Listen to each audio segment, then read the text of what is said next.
Boa noite. Hoje a gente vai falar sobre pedologia, né? Não sei se vocês já conhecem a palavra pedologia.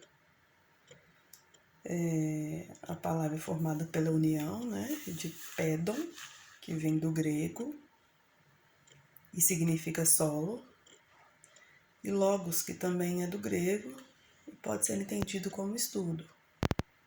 Então, como diz aí, pedologia, né, é o estudo dos solos.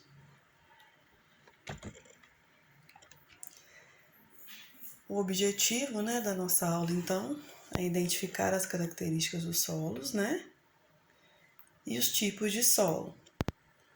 O solo é um recurso natural, né, tão importante quanto o ar, quanto a água, e é ele que sustenta as florestas, as ruas, as construções e tudo aquilo que é necessário para a vida. Além disso também, gente, o solo filtra e armazena parte da água que bebemos, né? É nele que os alimentos de origem vegetal crescem e se desenvolvem. Onde vivem as plantas, né, que filtram o ar e produzem parte do oxigênio que respiramos. E o solo também é a principal, né? É no solo também que ocorrem os principais ciclos biogeoquímicos, né? Como o da água, o do carbono e o dos nutrientes, né? Então é importante a gente entender, é importante a gente, né, saber a importância desse solo, cuidar, né? Então vamos aí, o papel do solo é fundamental. E vamos ver também os tipos de solo existente. O solo é a camada, né? Como a gente já disse aqui, superficial, constituída por minerais, água, ar e material orgânico, né? Como foi dito aí.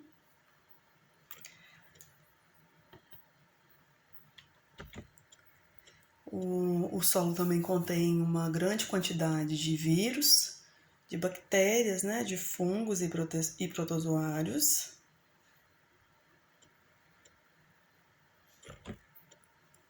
E da onde que vem os solos, né? Qual que é a origem dos solos? O solo está ligado ao intemperismo, né? O intemperismo, para quem não sabe, é o processo de desintegração das rochas, certo? E a gente tem dois tipos de intemperismo. Tem o intemperismo físico e o intemperismo químico. O intemperismo físico, né, pode ser provocado por mudanças de temperatura, congelamento e degelo, ou por atrito, né, de materiais carregados pelo vento, pelos rios e por geleiras. E o intemperismo químico? O intemperismo químico origina, né, a decomposição das rochas. Então, ele muda essa composição, né? Quando acontece, quando a água dissolve alguns minerais das rochas, ok? Sendo assim, essa desintegração física e a decomposição química das rochas pela ação do calor e umidade, né? A interação entre atmosfera e crosta forma um material inorgânico e superficial. Deu para entender, gente? Como essa aula vai ficar gravada, né? Ela está gravada, vocês vão assistir depois, porque foi feriado, né? Então, qualquer dúvida, vocês me mandem no privado. O intemperismo químico, né, realiza-se pela atividade física e químico-biológica do organismo, né? O crescimento das raízes vegetais pressiona e desagrega essas rochas. Formigas, minhocas abrem os condutos onde se infiltra a água de superfície e trituram um excesso de vegetais, misturando no material inorgânico. Os micro-organismos decompõem restos de plantas, animais e formam humus. Isso aí foi, né, parte do intemperismo químico. No solo também, gente, a gente tem as diferentes camadas, né? O solo é um meio heterogêneo, constituído por diferentes camadas chamadas de horizontes. E essas camadas se sucedem, né, até o contato com a rocha matriz inalterada. A gente vai ver aqui no esquema, vai ficar mais claro para vocês entenderem. Olha o esquema aí. A gente tem o horizonte O, que é essa parte aqui, tá? O horizonte A, que é a matéria orgânica e inorgânica. O horizonte B, que é a zona de acumulação. Vamos para ver aqui. O horizonte C, né? Que são os materiais provenientes da rocha-mãe, nessa camada aqui. E por último, a rocha-mãe, aqui embaixo. Ok? O horizonte A é formado principalmente, né, por humus de coloração escura, só existe em áreas cobertas por vegetação. O horizonte A, ó, que é essa primeira camada aqui. O horizonte B. O horizonte A é bastante poroso, tá? Mistura material orgânico e inorgânico. Então, lembrando onde está o horizonte A. O horizonte B é constituído principalmente por material inorgânico. Então, aqui, de novo, horizonte B. E o horizonte C distingue-se pela presença de blocos de rocha pouco intemperizada. Ok? Horizonte C. Apenas os solos maduros, né, apresentam perfis constituídos por todos esses horizontes. Então, para ter todo esse esquema que a gente viu aí, apenas os solos maduros que apresentam esses horizontes, ok? Os solos jovens têm apenas uma camada de rocha desagregada que sustenta o horizonte superficial de humus. E os solos imaturos são ainda mais limitados. Possuem sobre a rocha matriz uma fina camada de rocha em desagregação, na qual habitam musgos e líquens. Então, aí um perfil, né, das camadas aí, a rocha, os solos jovens, solo maduro.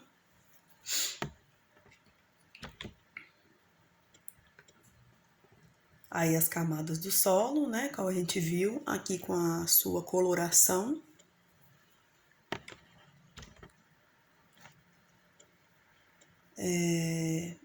Como é que se originam os solos, né? Então, os solos, eles são a formação condicionada essencialmente pelos climas, né?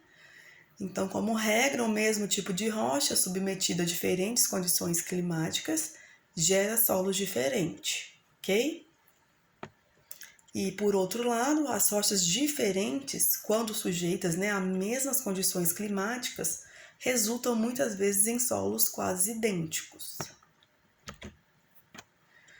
Então, vamos falar dos tipos de solo no Brasil, né? De acordo com o Sistema Brasileiro de Classificação dos Solos, os tipos de solos presentes no Brasil são os que a gente vai ver aqui na frente, ó.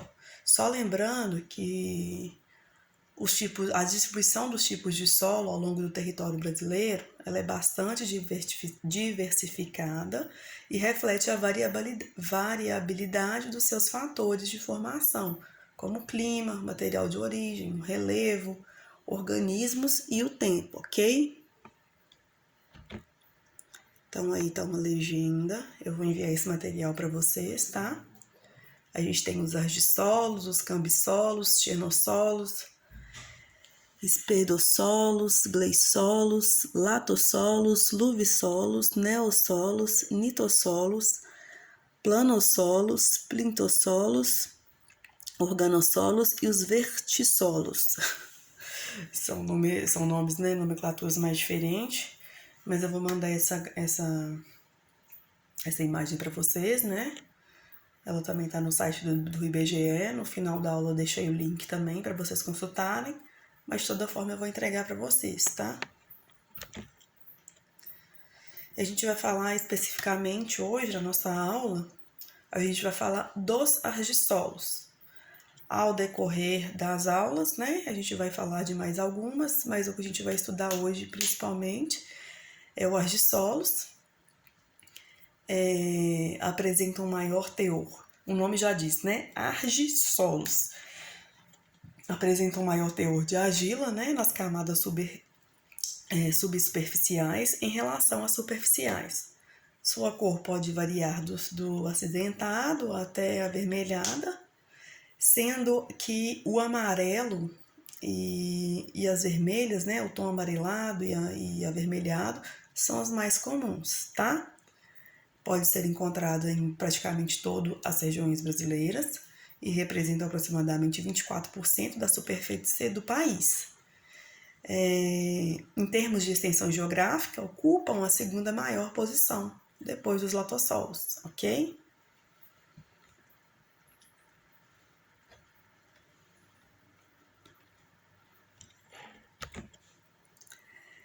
Aí a gente tá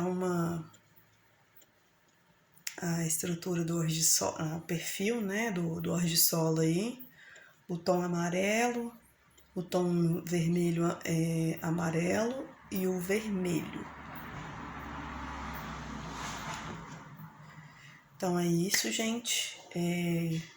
O exercício eu vou passar para você nas próximas aulas, tá? Peço que assistam esta aula, já vou postar.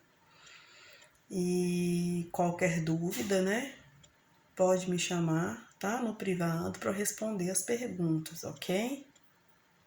Muito obrigada a todos, tá? Boa noite.